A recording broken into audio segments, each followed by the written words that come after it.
BA प्रथम वर्ष हिंदी साहित्य प्रथम प्रश्न पत्र आधुनिक काव्य। इसमें आधुनिक काव्य सोपान के प्रिय प्रवास पर हम उनके छंदों की सप्रसंग व्याख्या कर रहे थे। आज हम 7वां छंद लेते हैं। जो पृथ्वी के विपुल सुख की माधुरी है विपाशा, प्राणी सेवा जनित सुख की प्राप्ति तो जन्हुजा है। जो आद्या है नकद द्युति सी व्याप जाति उरों में, तो होती है लसित उसमें कौमुदी सी द्वितीया। प्रस्तुत छंद आधुनिक काव्य सोपान के कवि हरिओद के संकलित प्रिय प्रवास में से लिया गया है।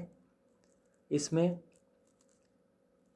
हरिओद जी ने इस धरती पर जो प्राणियों की सेवा करने का जो सुख है और विषयों के भोग से जो प्राप्त सुख है, उन दोनों की तुलना करते हुए बता रहे हैं कि पृथ्वी पर अनेक लोग अनेक प्रकार के सुख की माधुरी में बंधे हुए हैं। जो पृथ्वी के विपुल सुख की माधुरी है विपाशा, प्राणी सेवा जनित सुख की प्राप्ति तो जनुजा है।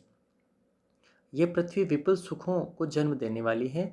इस संसार के प्राणियों की सेवा करने से जो प्राप्त होता है सुख, वह गंगा के समान पवित्र हैं। अर्थात मनुष्य को पृथ्वी पर विद्यमान व्यापक सुखों की मधुरता, जो कि एक पंजाब की विपाशा, पंजाब की व्यास नदी अर्थात एक छोटी नदी के लिए बताया है कि वह तो एक व्यास नदी के समान है, छोटी नदी के समान है। इस धरती पर सुखों को प्राप्त करने से जो होने वाला आनंद है, लेकिन लोगों की सेवा करने से जो सुख मिलता है वह तो साक्षात गंगा के समान पवित्र और पुण्य है।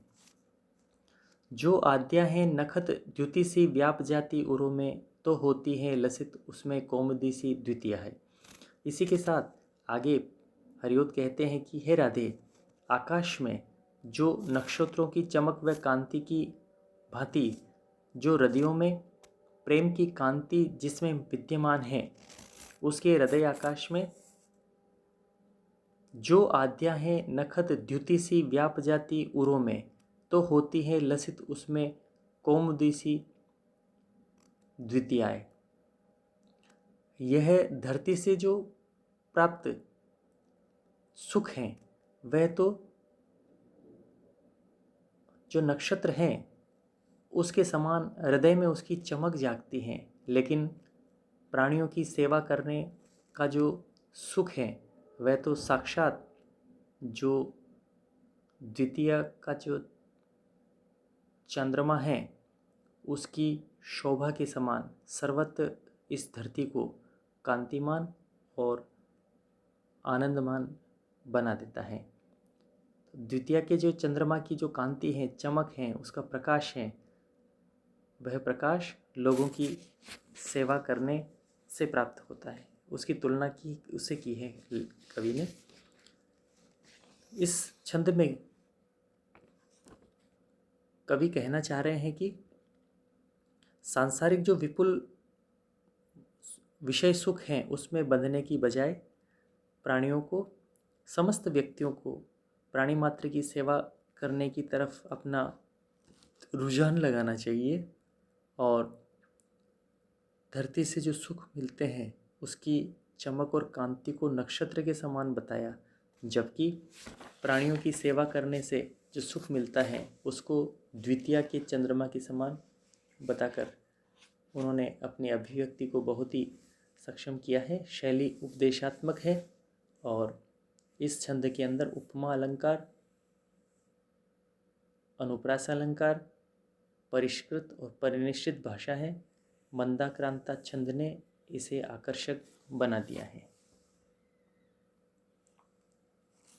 इसके आगे कहते हैं 8वां छंद। भोगों में भी विविध कितनी रंजनी शक्तियां हैं, वे तो भी हैं जगत हित से मुग्धकारी न होते। सच्ची यों है कलुष उनमें है बड़े क्लांतिकारी, पाई जाती लसित इसमें शांति लोकोत्तरा है। वे कहते हैं कि सृष्टि के अंदर जो विषय भोग हैं उसको भोगने में बहुत ही मनोरंजनकारी शक्तियाँ काम करती हैं, अर्थात वे इतनी लुभावनी है कि व्यक्ति सृष्टि के विषय भोगों की तरह आकृष्ट होता है। वे तो भी हैं जगत हित से मुग्धकारी न होते, लेकिन हे राधा, हे प्रिय, तो भी वे जगत का हित करने से जो प्रसन्नता प्राप्त होती, जो आनंद प्राप्त होता है, उससे ज़्यादा नहीं है।